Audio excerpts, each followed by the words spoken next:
for children when they didn't understand the class assignment, help out in school projects. Jason also volunteers at his parish. One would say he is a Catholic and a Catholic in his religion. As he stood along college, Jason's volunteer as person. Jason, as you judge, your family stood by you. We believe the Constitution of Illinois and the laws of this country, of this great country, that have stood the test of time, which leads to this question: why wasn't this tried under the guidelines of Graham versus Monroe or Graham versus Ferguson? These decisions were handed down from the U.S. Supreme Court on incidents involving police officers. Instead of trying this case as a civil case, as a criminal case with all theory, and very little hard evidence to prove that this beyond a positive proof that I and my family would like to see this verdict dismissed. As the police superintendent said on television, police officers run towards trouble, not away from trouble. One could go on, but I will close at this time. Thank you, Mr. Van Dyke. I have nothing else. Thank you. Okay. Then call your next witness. Kevin Graham.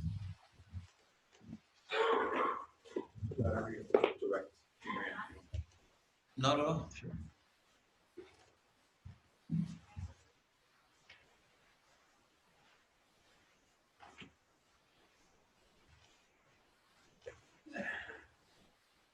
Watch your step, remain standing and be alert.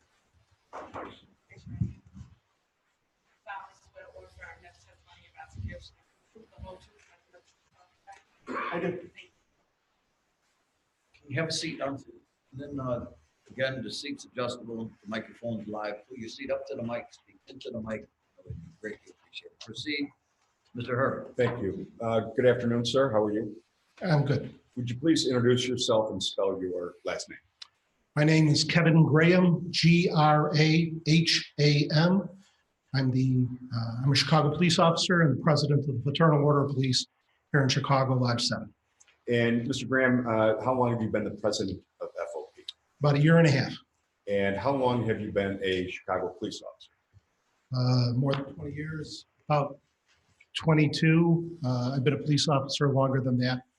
Did you work in a different department as well? Yes, I did. Where did you work prior to joining the Chicago Police Department? I worked for the Cook County Forest Preserve Police, and I also was a police officer in Morton Grove and in Hawthorne Woods. Okay. And you're married and have children, correct? That is correct. And Mr. Graham, you have gotten to know Jason Van Dyke, is that correct? Yes, I have. And approximately over how many years have you known Jason Van Dyke? Approximately 3 years. And during those 3 years, have you been able to determine what type of character Jason Van Dyke has as a person? I have, and I think I'm a fairly good judge of character after being a police officer for more than 35 years. And what is your determination as to his character? He is a quality individual who cares about society, cares about the people that he serves, and the people that he works with. And Mr. Graham, in your role as a FOP president, have you spoken to other police officers that either have worked with Mr. Van Dyke or know Mr. Van Dyke? Yes, I have. And have you been able to determine what type of reputation he had with his coworkers? It's been, I haven't heard one person say a bad word about him. He, as I've already stated, he cares about people.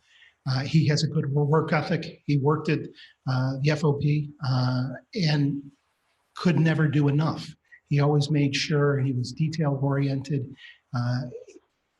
I've already stated about how well he cares about people. He made sure that people were taken care of, that if there were people that were coming into the building that were handicapped, that we made sure we had ramps for them and that they can get around. And he didn't need to be told that. He knew that on his own because of how he cares about people. Great. And finally, Mr. Graham, in your role as a police officer, have you talked to other police officers about the effects of the Jason Van Dyke case and what effects it's had on them? You know, many police officers have come up to me And they've asked me, what are we supposed to do when somebody comes at us with a knife? How are we supposed to defend ourselves? What is now the protocol for this? And I've told them the law has not changed. And we need to make sure that we stay safe as police officers and that we go home to our families. As a result of talking to these police officers, have you been able to determine whether or not Jason Van Dyke's arrest and conviction and public trial, has that had any deterrent effect on other police officers that you know of? Oh, I think it has. I think the very fact that they're asking me those questions, they're a little hesitant as to when they go out on the street. They are making sure that they have backup coming, that they are far more careful because they don't want to be sitting in his shoes. Fair to say that every single Chicago police officer is aware of this case, correct? Well, that would be a guess, but I feel fairly certain that they are aware. Yes. Okay. I have nothing further. Thank you. Can I? Yeah, sure. Could I say one more? You know, I have gotten to know Jason.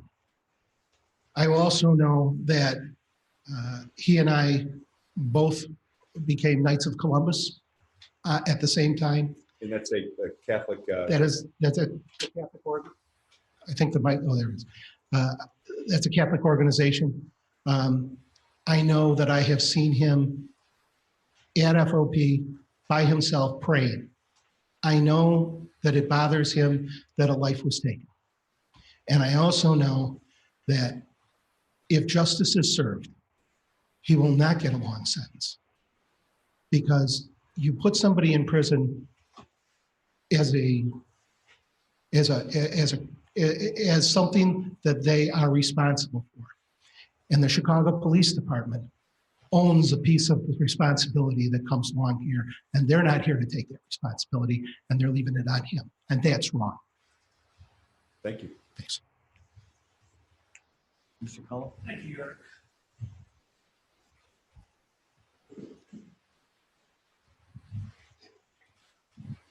Mr. Graham, you talked about justice being served today, is that correct?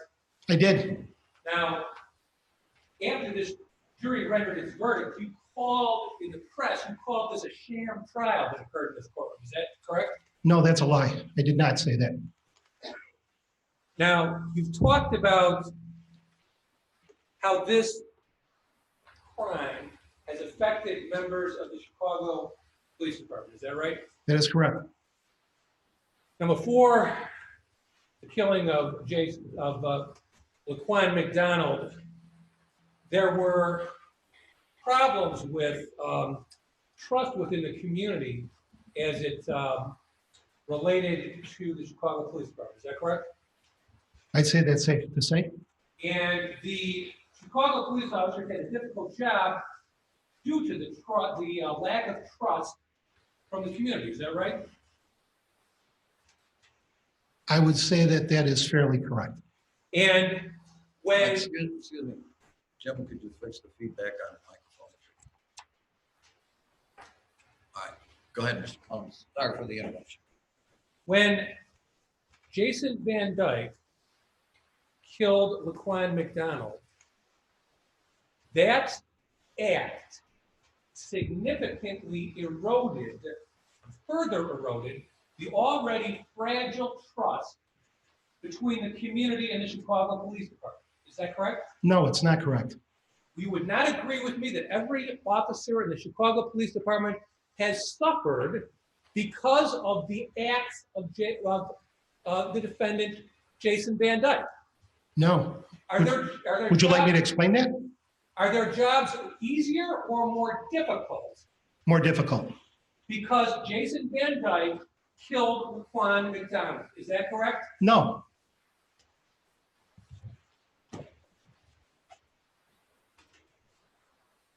No further questions. Anything else? Nothing else. Thank you. Who's your next witness? Tiffany Van Dyke.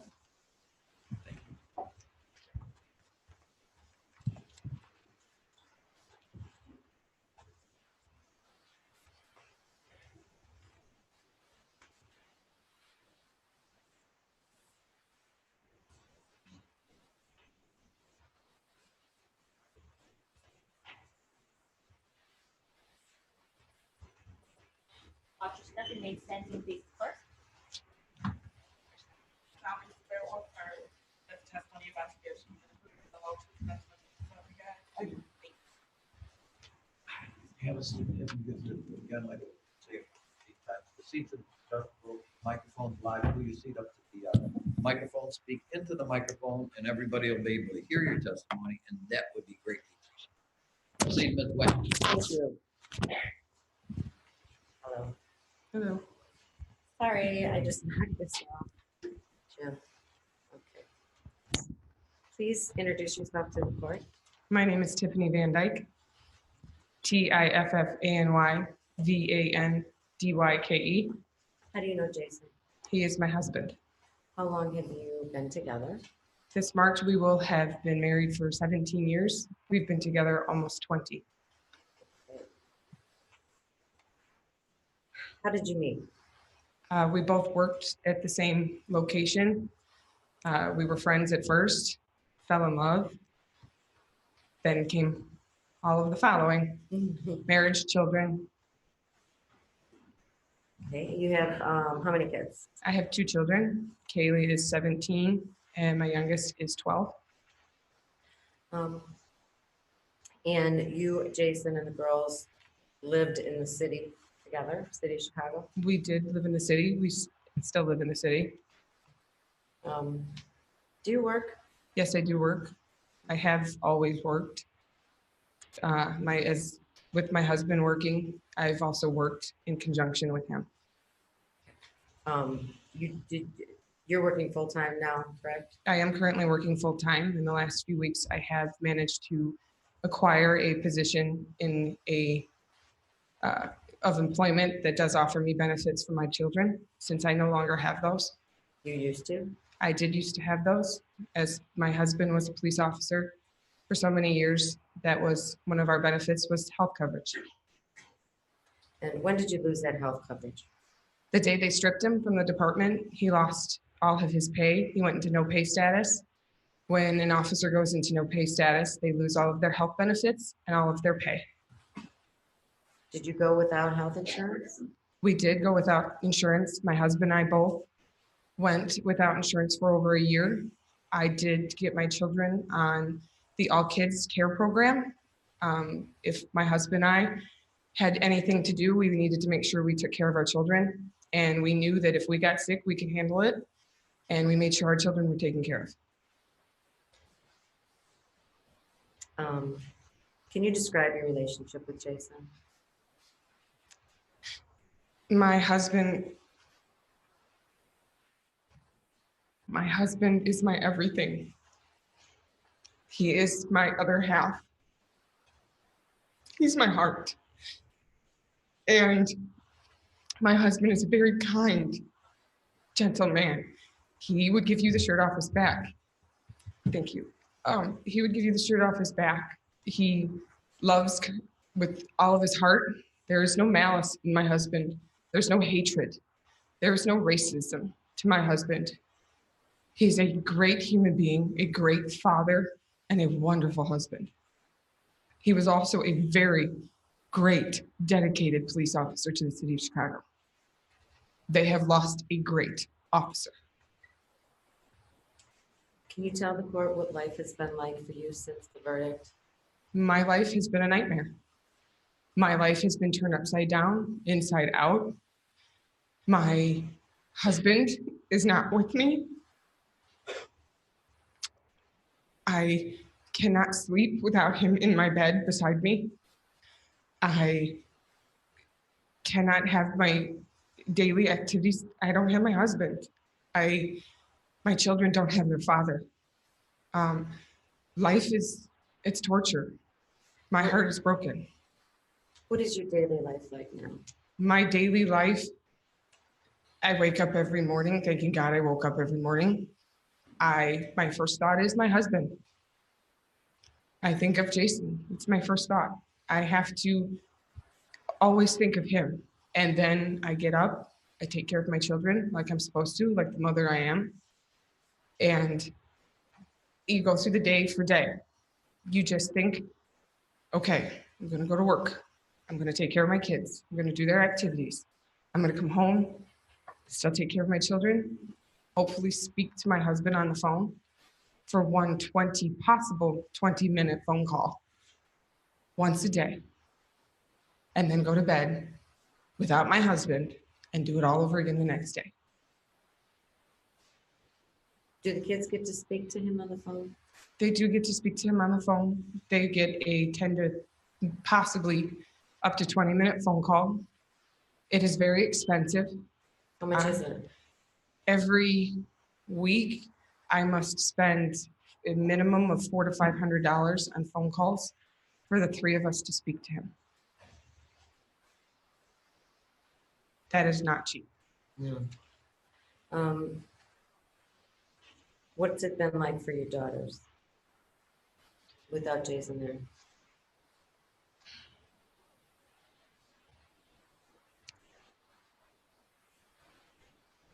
As you can see, my little one is not in this room. She's too young to be in the room. Both my daughters are very heartbroken. They've had the only person, he was the first person to hold them when they were born. He is their absolute everything. He is their life. And they're torn apart. My children don't sleep. They don't eat. They have nightmares. They don't feel safe in our own home. The place that we have made a castle. That is our sanctuary. Is no longer a sanctuary for us. They get bullied in school. They get children who have no idea about life, telling them that their father is a murderer. My oldest gets things written on her desk at school saying 16 shots with her last name on it. My oldest also gets her picture taken in school and passed around so people can corner her and beat her. And I cannot protect her in that school system. My children have paid the price. They've lost their father. Were you considering private school before this happened? I was. My oldest is a junior in high school. At the time we were looking at high schools, we did want her to go to Catholic high school. She had gone to Catholic grammar school prior and needed her to go to Catholic high school. Unfortunately, our financial situation did not allow for that. And we could not even allow her to test into the Catholic high schools because of the fact that it was just a letdown for her emotionally. She is in a public high school currently, and my daughter actually is extremely smart. She excels very well in the school that she is in because my husband and I have instilled in her and my youngest, your education is important. Your education is the only thing that matters, and continue with your studies. What has life been like financially? Life financially since the entire situation since 2014 is tragic. It is not easy by any means. My husband worked 2 to 3 jobs at one time to help support us. So that way I could be the main person to stay at home to take care of our children. I did also work. I had 2 jobs at the same time, one of which I had to stop doing because of threats on my life, threats to my clients, threats to the location that I worked at. And I personally had to stop doing what I loved to do, as it was a personally owned business. And I stopped that for fear of my safety, for fear of the public. And I lost a large amount of income due to that and only had 1 job at that time. That job was part-time. It did not afford any health coverage. It was minimum wage. It was enough to help pay some things in the home. My husband went into no pay status. We had a hard time trying to make sure ends were meet. We both agreed the only thing that mattered was to keep our home. Our children needed a home. We kept the roof over our children's head. So the number one thing was always to make sure the mortgage was paid. After that, We figured it out. If one week we decided, okay, this is the electric bill, well, maybe we'll pay the electric bill. We lived off of credit cards. Only way to pay for things was to put it on credit. I now solely have to make sure that that is paid. I do not have anything to help my children. I do not have anything to help myself. I do not have anything to help my husband. I live day for day, dollar for dollar, just like everybody else. I fight for everything I have. Everything I can give to my children, I fight for. Are the girls involved in sports or dance? They were involved in sports. They were also involved in dance class. Both my children, since they were very little, at a very young age, danced. My oldest was in competitive dance. She loved it. It was her heart and soul. It's her stress reliever. It's something she loves to do. And when you find something you love to do, we encouraged it. We pushed her. We made sure that she did something that she loved to do. Fortunately, that comes with a gigantic price tag. And my daughter no longer dances. She does not do what she loves to do. She tried out for the dance team at her local high school. They didn't accept her. You can give any reason in the world as to why, say she's not good enough. That's not the reason. The reason is the name that is attached to her. The last name Van Dyke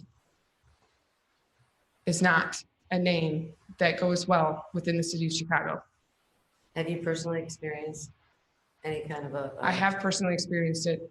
I lost a position that I was hired to do, that I worked hard, trained hard, and received qualifications to do. That was a Cook County correctional officer. I passed every exam, I passed every test, every physical thing you could throw at me. I passed with flying colors. My first day on the academy, they pulled me.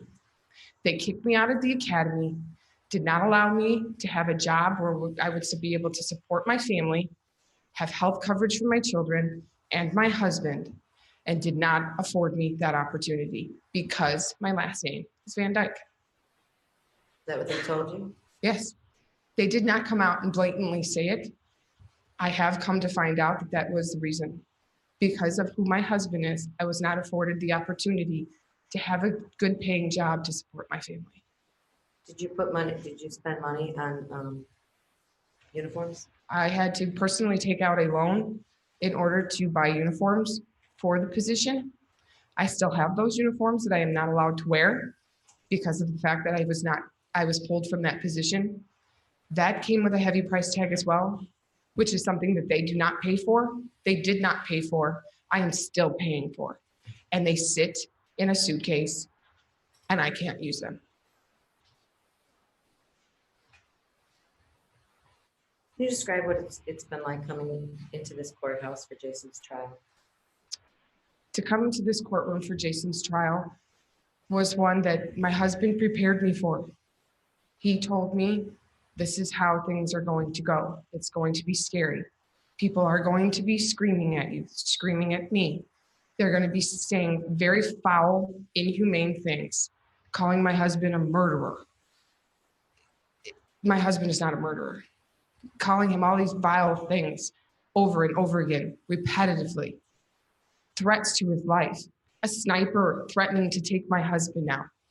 Him having to make sure that myself, my father-in-law, and him have to wear bulletproof vests to come and go from a public courthouse so that way we are safe was very shocking to me.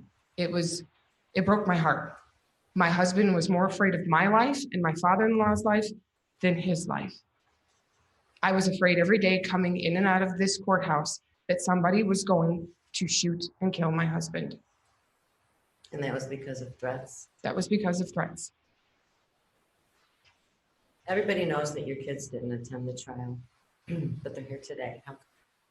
My kids did not attend the trial because my husband and I were still protecting them. We were still keeping them private. They are still children. They go to school every day.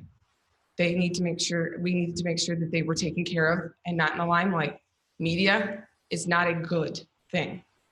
The media is harsh. The media is mean. The media is manipulative. And my children don't need to be exposed to that.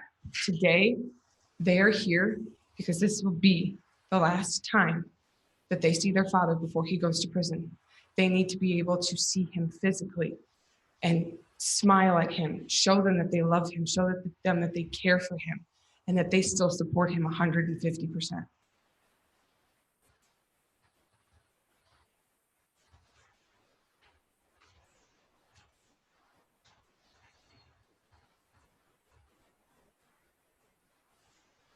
What were some of Jason's proudest moments in his personal life? In his personal life, if I think I could speak for my husband and myself, our proudest moments, one of which is our wedding day. The next two would be the birth of our children. He was the first to hold them after they were born. They are his life. They are his everything besides me. His family means everything to him. The other proudest moments, I would say, I know for myself, and I could possibly say for Jason, is the day he became a police officer. The day I watched him walk across that stage and get his star and go on to the job as a Chicago police officer was a very proud moment for both of us. He knew his calling. He knew he wanted to serve and protect. And that's what he did for a very long time. And that's what I still wish he would be able to do. Unfortunately, that will not happen ever again. He did have many opportunities.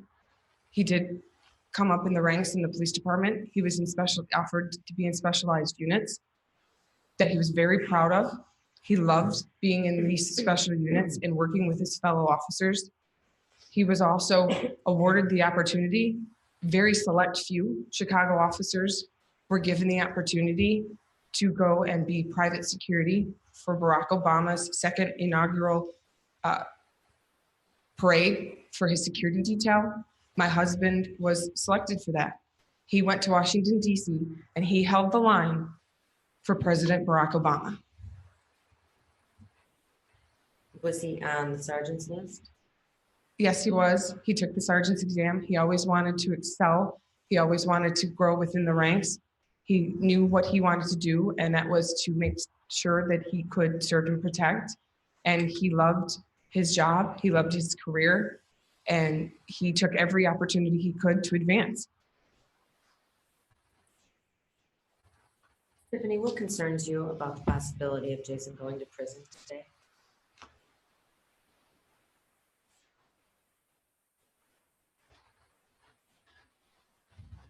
My biggest fear is that somebody will kill my husband for something he did as a police officer, something he was trained to do. There was no malice, no hatred on that night. It was simply a man doing his job. My other fear is that I'll never see him again. My children will never see him again. He won't see graduations, proms, weddings, grandkids. My youngest doesn't even have her driver's license. He teaches them those things. He won't have the opportunity to teach them. He won't have the opportunity to still shape their lives.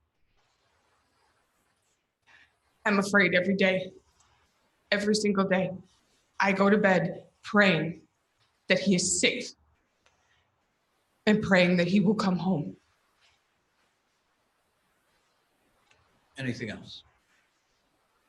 What do you have to say to the McDonald family? I do have to say, we do pray every single day for your family. It was a tragedy. This was not something that was hateful.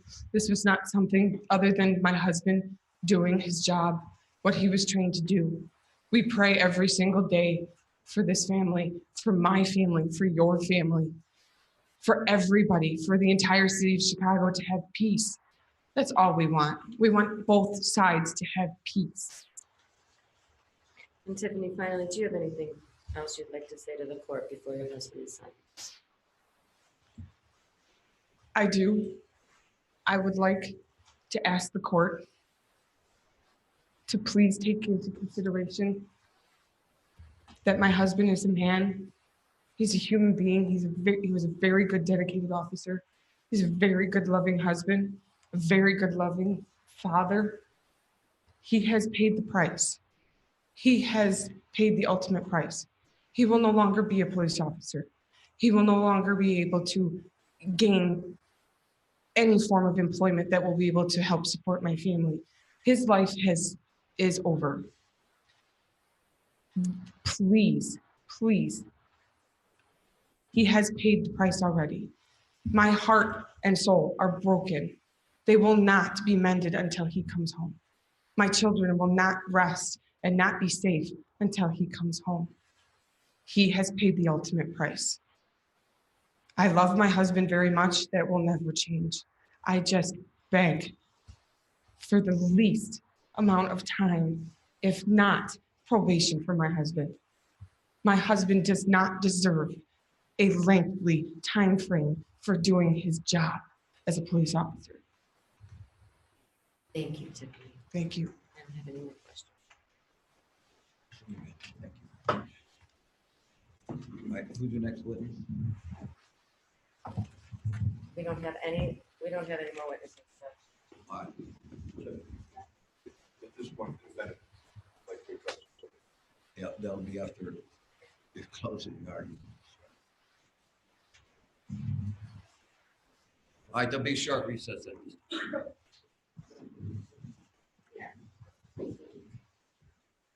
Read all the letters. Yeah. Yeah.